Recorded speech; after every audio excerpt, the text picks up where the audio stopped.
in front of you, you suddenly see a strange rippling effect in the wall, as if it was made out of a liquid or perhaps a bedsheet fluttering in the wind. The sudden change in temperature makes your skin pimple as it gets colder and colder. The next moment, the wall splits open in a purple and green void of magical colour and energy. And then just for a moment, on the other side, you catch a glimpse of what looks to be a jungle. Do you step through? Do you take a risk and travel out of the broken world that you happen to be in and step into the next? Welcome to the Broken World Chronicles.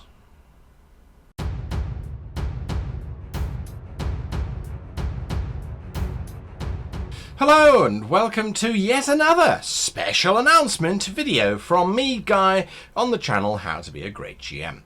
If you are unaware, and it seems like quite a few people are, I am now running a live Twitch stream of a tabletop RPG set in the Dungeons & Dragons, using the Dungeons & Dragons system, I should say, but set in the world of the Broken World Chronicles. Now, that is a campaign that I have created, and I am running it for 3 amazing players. You can see them behind me there. Those are the characters that they're playing. 3 amazing characters on this crazy journey that only launched this week. So you're not too far behind. 2-hour show broken into 1-hour segments each.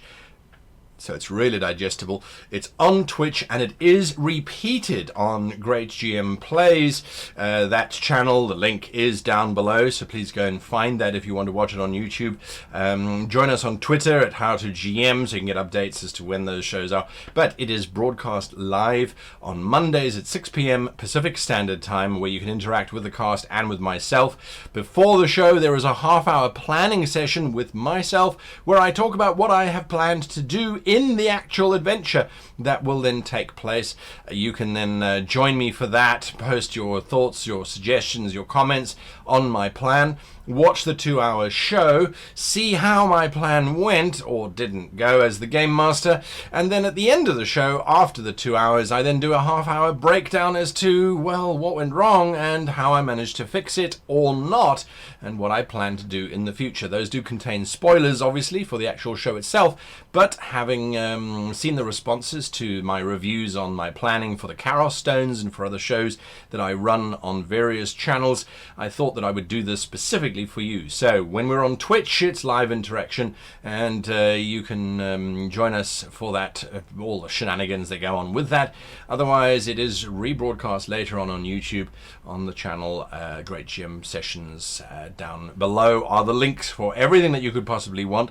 I would encourage you to join us. It is a fascinating world, and there is a Patreon that's been set up. That's patreon.com/brokenworlds, where you can actually participate by creating your own worlds and submitting those for use in the show and NPCs and the like.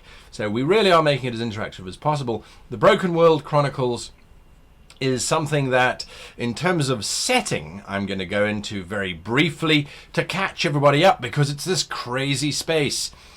Cast your thoughts, or minds I should say, and I'm now going to take this image away so that we get to focus on the narrative of the Broken World Chronicles. Cast your minds back to Braxia, that fantastical realm filled with all of the different races, as filled with fantasy as it is medieval culture and lifestyle, and a disaster has struck. Long ago the dragons were finally defeated. That is now in distant memory. What is not in distant memory is the arrival of the stone tentacles. Yes, that's what some people call them. Stone columns is what they're officially called. It was, in some parts, a dark night, in others a bright day, in some possibly lunchtime, as a matter of fact, when these massive stone columns descended from the sky without warning and plunged themselves into various points all around Braxia. No continent was spared, no island forgotten, as these massive stone columns simply punctured into the planet, extending, as far as anyone could tell, out into deepest, darkest space. The tentacles for 100 years remained absolutely impervious to every form of attack known to Braxia. Magic seemed to fail around the stone columns. Divine power seemed to have no effect on these massive, hard structures. Even the good old-fashioned pickaxe, sledgehammer, and trebuchet all seemed to do nothing to these structures. For a century, the world continued, trying to make use of these things as best they could. Ascending to try and get to the highest point started to prove futile, as the surface was slick and without very much purchase for handholds and the like. 100 years was the only time of peace that Braxia would know for a very long time to come. The dawn of the arrival of the Clack Door, an invading army, was heralded by the stone columns opening massive caves in their sides, and from those caves thousands upon thousands of insectoid-like humanoids burst forth with a manic fury and the intention of destroying every living thing in their way. The Clack Door, as they are referred to, or the Clack, as anyone who has encountered them, started to spread their vile pestilence in all directions. Braxia was taken by surprise, and most of the empires were ill-equipped to respond to this new threat. Although some of the larger empires managed to contain the incursion of the Clack Door, a lot of them managed to get through, and as a result, most of Braxia within the first 5 years fell to Clack Door control. A mage, who shall remain nameless for now, started to ponder where the Clack Door came from. Their imperviousness to magic, their ignorance of the divine, and their incredibly hard substances all spoke to an extraplanar origin. The mage devised a device, a contraption, that would, in effect, temporarily change the dimensional positioning, the planar positioning, of the prime material plane, in the hopes of dislodging these stone columns and isolating the Clack Door from their reinforcements, which seemed to be innumerable in number. The mage was denounced by the College of Wizards and positively excommunicated by the divine communities at Valenhold. However, undaunted, the mage continued, and on one fateful night she engaged her device. The result was beyond her wildest dreams, and possibly has saved Braxia, although most agree have doomed it to an eternity of destruction. The device, once activated, shattered the prime material plane, fracturing it along 1,000 planes of existence. Rifts started to form, and through these rifts individuals might wander, by accident or by purpose, into different dimensions, different existences, different timelines of Braxia itself. Some timelines contained a Braxia that knew not the Clack Door threat. Others contained timelines where the Clack Door had arrived earlier, or had not yet arrived. Yet some still contained different alternative timelines where the Graith had never gone to war with any of the rest of the races in the world. There are even some that are reported to contain no dragons at all and never had a dragon threat. Yet others still seem to be from the same instance of Braxia, only 10 years in the past or 100 years in the future. The rifts are unpredictable and seem to be caused by a confluence of magic and luck. There are some, however, who have adopted to this new fractured world. They are known as the Shifters. These are individuals who no longer care for their own hometown or their own home dimension, as it were, and wander freely between the dimensions. For there is a problem with dimensional travel. Once you have left your own dimension, once you have left your own plane of existence, you have no way of knowing how to go back to it.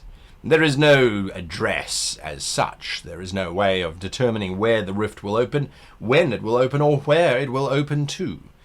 And so shifters are seen as individuals who flit between the dimensions, taking with them what knowledge they can gather and passing it on to the next iteration that they come across.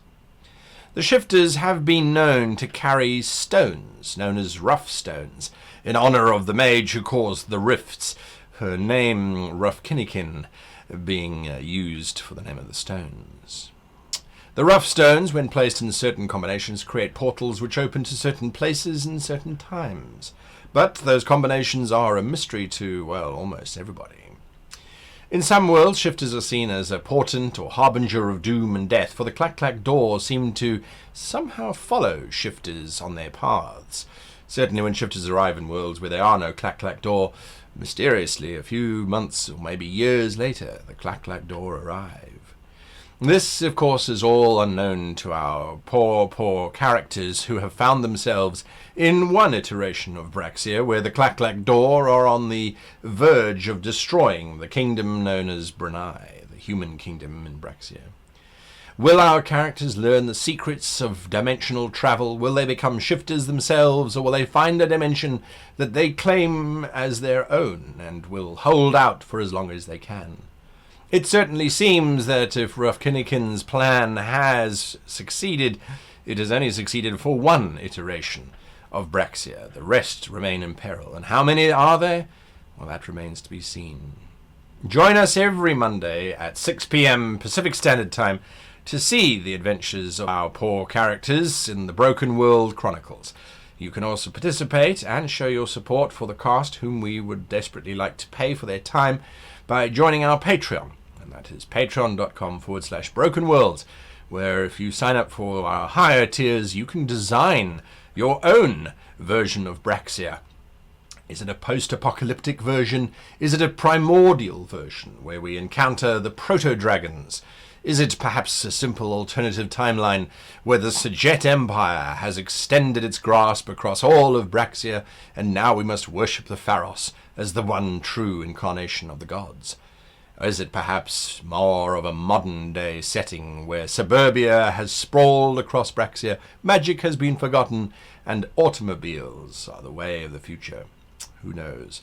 Only you do, if you join us in the Patreon space. And even if you don't, watch the show, subscribe to it, like it, share it, recommend it, and support the cast, as they are totally invested in taking us on a wonderful journey into definitely the unknown. Until next time, I wish you and yours the very happiest of gaming, no matter what dimension you happen to be in.